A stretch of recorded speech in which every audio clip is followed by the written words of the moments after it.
Hello guys, ration card ఈకేవైసీకి సంబంధించి చాలా మంది లబ్ధిదారులకి ఇంకా చాలా డౌట్స్ అయితే ఉన్నాయి. ఫస్ట్ ఆఫ్ ఆల్ ఈకేవైసీ అనేది ఎవరు చేస్తారు? ఎవరికి రేషన్ కార్డ్ ఈకేవైసీ అనేది అవసరము? ఎప్పటి వరకు డేట్ అనేది పెంచారు? ఇన్ కేస్ ఈ రేషన్ కార్డ్ ఈకేవైసీ అనేది చేసుకోకపోతే మనకి ఏమైనా ప్రాబ్లం అవుతుందా? ఏంటి? ఎలా చెక్ చేయాలి? ఇది వరకు నేను 2-3 వీడియోస్ అయితే తీశాను. కానీ పర్టికులర్గా గవర్నమెంట్ నుంచి డేట్ అనేది అప్డేట్ చేసిన తర్వాత లాస్ట్ డేట్ పెంచిన తర్వాత వీడియో అయితే తీయలేదు. ఈ వీడియో నేను మీకు పాయింట్ టు పాయింట్ అయితే ఎక్స్ప్లెయిన్ అయితే చేస్తాను. ఖచ్చితంగా రేషన్ కార్డు కలిగిన ప్రతి లబ్ధిదారుడు ఒకసారి చెక్ చేసుకోవాలి. ఇన్ కేసు ఇక్కడ పెండింగ్ ఉంటే తప్పకుండా రేషన్ కార్డు ఈకేవైసీ అనేది చేసుకోవాలి. సో నా పేరు భద్ర, మీరు చూస్తున్నారు Bhadra tech Telugu YouTube channel. ఇంకా వీడియోని లైక్ చేయకపోతే లైక్ చేయండి. ప్రతిరోజు డైలీ అప్డేట్స్ కోసం మన ఛానల్ ఇప్పుడే సబ్స్క్రైబ్ అయితే చేసుకోండి. First of all ration card eKYC సంబంధించి ఎవరు చేస్తారు? సచివాలయంకు సంబంధించి మనకి విఆర్ఓ గారైనా చేస్తారు. ఇకపోతే మనకి ఫైనల్ గా రేషన్ డీలర్, మీరు ఎక్కడైనా సరే ఇన్ కేస్ మీది కడప జిల్లా, మీరు కర్నూలు జిల్లాలో వలస వెళ్ళి అక్కడ ఉన్నారు. సో మేము ఇప్పుడు కడపకు వెళ్ళే ఈకేవైసీ చేసుకోవాల్సిన అవసరం లేదండి. మీకు సంబంధించిన రేషన్ డీలర్ దగ్గరికి వెళ్ళినా కానీ ఈకేవైసీ అయితే ఆధార్ నెంబర్ ఎంటర్ చేసి చేసుకోవచ్చు. ఇక్కడికి డౌట్ క్లియర్. అసలు రేషన్ కార్డ్ ఈకేవైసీ ఎవరికి అవసరం? సో రేషన్ కార్డ్ ఈకేవైసీ అనేది ఈకేవైసీ స్టేటస్ ఎవరికైతే పెండింగ్ ఉంటుందో అలాంటి వాళ్ళందరికీ తప్పనిసరిగా రేషన్ కార్డ్ ఈకేవైసీ అవసరం.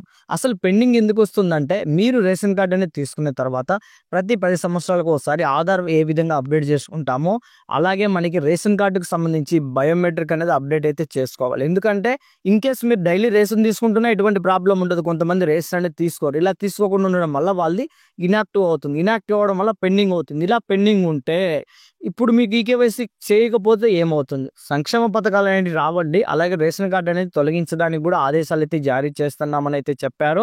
సో ఇకపోతే లాస్ట్ డేట్ ఎప్పుడు, మన ఈకేవైసీ అనేది ఎలా చెక్ చేసుకోవాలి? సింపుల్గా నేను మీకు డిస్క్రిప్షన్లో ఒక లింక్ అయితే ఇస్తానండి. లింక్ అనేది క్లిక్ చేస్తానే ఈ విధంగా డిస్ప్లే మీద అయితే ఓపెన్ అవుతుంది. ఓపెన్ అయిన వెంటనే మీరు ఏం చేయాలంటే 3 గ్రిడ్స్ మీద క్లిక్ చేయాలి. క్లిక్ చేస్తానే అక్కడ మనకి డాష్బోర్డ్ 2 మీద క్లిక్ చేయాలి. డాష్బోర్డ్ 2 మీద క్లిక్ చేస్తానే రేషన్ కార్డుకి సంబంధించి అప్డేట్లో ఈపీడీఎస్ అప్లికేషన్ స్టేటస్ 3వ ఆప్షన్ అయితే ఎంచుకోవాలి. ఎంచుకున్న తర్వాత ఫైనల్ గా మనకి ఏదైతే జగన్ గారు గత ప్రభుత్వంలో రైస్ కార్డ్ నెంబర్ అయితే ఇచ్చారో ఆ రైస్ కార్డ్ నెంబర్ ఎంటర్ చేయాలి. ఇక్కడ ration card number AA, RAP, YAP ఉన్న నెంబర్ ఎంటర్ చేస్తే రాదు. 280తో స్టార్ట్ అవుతుంది కదా, 28తో గవర్నమెంట్ వైసీపీ గవర్నమెంట్ ఇచ్చిన ఈ నెంబర్ ఇస్తేనే మనకు ఓపెన్ అవుతుంది. ఇన్ కేసు మీకు ఈ నెంబర్ తెలియకపోతే ఎలా అని కామెంట్ చేయండి. మరొక వీడియోతో మీ ముందుకైతే వస్తాను. అక్కడ జగన్ గారు ఇచ్చిన నెంబర్ ఎంటర్ చేసి క్యాప్చా ఎంటర్ చేస్తానే మన యొక్క స్టేటస్ అనేది క్లియర్గా కనిపిస్తుంది. స్టేటస్ అప్రూవ్ ఉందా, పెండింగ్ ఉందా, రిజెక్ట్ అయిందా, ఏంటి, సో అండ్ సో వాట్. కొంతమందికి మైగ్రేట్ అయితే ఉంటుంది, ఎటువంటి ప్రాబ్లం ఉండదండి. సో కొంతమందికి వచ్చేసి ఫాదర్స్ చైల్డ్కి సంబంధించి అయితే ఉంటుంది. అలాంటి వాళ్ళకి కూడా ఎటువంటి ప్రాబ్లం లేదు. ఎందుకంటే చిన్నపిల్లలకి తమ్ము పడకపోతే పేరెంట్స్ అథెంటికేషన్ ఇచ్చారు కాబట్టి పేరెంట్ అథెంటికేషన్ అయితే ఉంటుంది. ఇకపోతే మైగ్రేషన్ అంటే గతంలో వాళ్ళు మ్యారేజ్ అయిపోయినా ఎక్కడికైనా వెళ్ళిపోయినా సో అందుబాటులో లేనప్పుడు ఈకేవైసీకి ఈ ఆప్షన్ అయితే యూజ్ చేసి ఉంటారు. ఏం ప్రాబ్లం ఉండదు.